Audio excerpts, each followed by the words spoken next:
Hello and welcome to the Daily Dose of Safety with Dr. Charlie. So, as you saw in the opening screenshot there, the topic of today's discussion is motorcycles on the roadways. And had an incident happen this past Friday, and it reminded me of something that I taught all of my kids when I was working with them on their driving lessons. And taught them, hey, you need to be checking your mirrors every 3 to 5 seconds, side view, rear view mirror. However, what do you look for when you check those mirrors? The thing I taught my kids is to look for the bicyclists, to look for the motorcycles. Because if you look for the motorcycles, you're going to see the cars. But if you just look for the cars, you might not see the motorcycles. So, flashback to last Friday, I was returning from a speed engagement in St. Louis, Missouri. Made it all the way back to Kansas City, and I'm on I-70 heading west. And I'm in the fast lane. There's 3 lanes on I-70 in that stretch because it's over by Independence Center, the mall there. And there's a semi in the middle lane. And I heard this loud noise, and there's a motorcycle that passed me and the semi. So he passed me on my passenger side and passed the semi on the driver's side. Went right between us. Pew! He must have been doing 90, 95, something like that.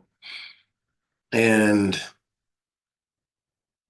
obviously, he's rehearsing for a fatality someday in his future. Because if he continues that behavior, it's what's going to happen. And unfortunately, it's probably not the first time he's done that and has gotten away with it over and over and over again. But we all know that when you get away with bad practices over and over again, sooner or later, the odds catch up to you. And then 90 plus miles an hour on a motorcycle on the highway, the odds of surviving a crash are minimal at best. Most likely, you're going to be an organ donor. And that's if you don't get chewed up by a semi that you swerved and got hit by. It's just unbelievable. I mean, so many things could have went wrong. I could have sneezed and the car moved 12 inches to my right, would have hit him. The semi driver gets hit by a wind gust, and that tractor trailer moves 12 inches to his left, would hit the rider. Or if there's debris between myself and the semi in the highway, the motorcycle has no way to avoid it because he has no room to wiggle, to adjust. It's just such a dangerous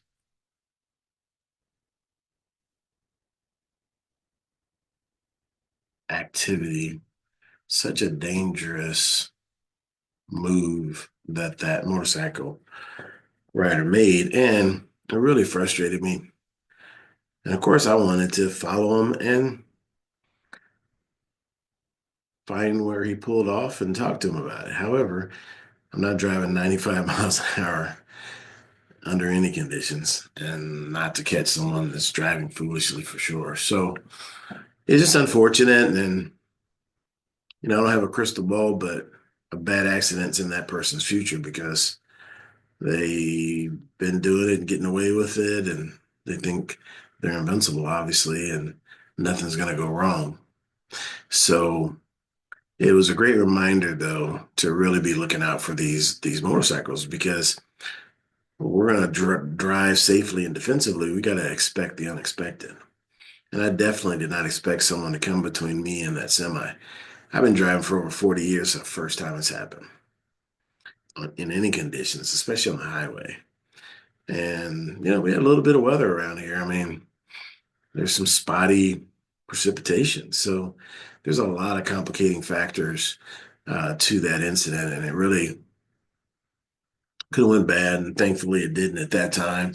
But it was just a reminder to myself, and I'm sharing with you, that when you're checking those mirrors, if you look for the smaller things, if you look for the bicycles, if you look for the motorcycles, you're going to see the cars. And that's my message for today. Hope this finds you well. Hope you're finishing your year strong. And until next time, take care.